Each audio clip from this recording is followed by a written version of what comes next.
ये कोई आम रात नहीं, ये शबे मेराज है। एक ऐसी रात जिसमें इंसान की रूह आसमानों की सैर करे, जहां हर मकाम पर अल्लाह की अज़मत और रहमत का नज़ारा होता है। ये वो रात है जिसे जानकर ईमान मज़ीद मजबूत हो जाता है। सोचो वो लम्हा जब बुराक पर सवार रसूल सल्लल्लाहु अलैहि वसल्लम आसमानों की तरफ रवाना हुए। हर कदम पर फरिश्तों की सलामी, हर मकाम पर नूर का मंजर।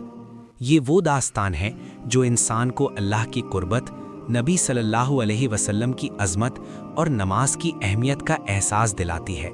शबे मेराज वो अजीम रात है जब रसूल सल्लल्लाहु अलैहि वसल्लम को मस्जिद हराम से मस्जिद अक्सा तक ले जाया गया, इसरा।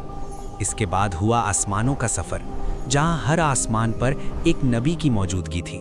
ये वाक़या कुरान मजीद सूरतुल बनी इसराइल में बयान हुआ। मकसद इंसान को अल्लाह की कुर्बत, रहमत और नमाज की अहमियत समझाना। आज भी ये रात मुसलमानों के लिए याद दहानी और रूहानी ताकत का जरिया है। बुराक एक ख़ास सवारी थी, रोशनी से भी तेज़। हर कदम पर एक अजीब रोशनी और सुकून महसूस होता। रसूल सल्लल्लाहु अलैहि वसल्लम ने फरिश्तों की मौजूदगी में मस्जिद अक्सा पहुंचकर नमाज अदा की। तमाम अंबिया ने रसूल सल्लल्लाहु अलैहि वसल्लम की इमामत में नमाज पढ़ी। ये साबित करता है कि नबी सल्लल्लाहु अलैहि वसल्लम तमाम अंबिया के सरदार हैं। सोचो वो लम्हा जब हर फरिश्ता, हर नबी और हर कायनात अल्लाह के अजीम फरमान का मुशाहिदा कर रही थी।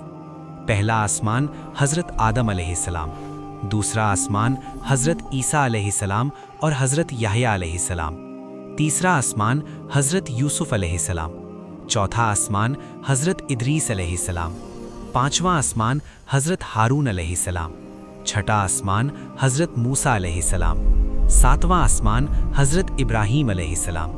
फिर पहुँचे सिदरतुल मुंतहा। यहाँ फरिश्ते भी रुक गए।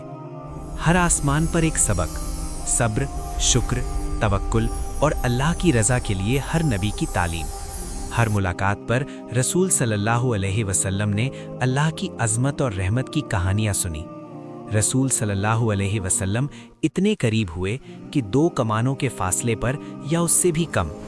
यहाँ उन्होंने नमाज का तोहफ़ा हासिल किया। पहले 50 नमाजें मुकर्रर हुईं, फिर अल्लाह की रहमत से 5 रह गईं। अज्र और सवाब 50 का।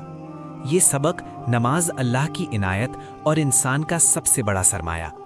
5 वक्त की नमाज, सूरत बकरा की आखिरी आयात, बड़े गुनाहों की माफ़ी, शिर्क के सिवा, ये सब तोहफे एक रात में दिए गए ताकि हर मुसलमान रहनुमाई और रोशनी हासिल करे।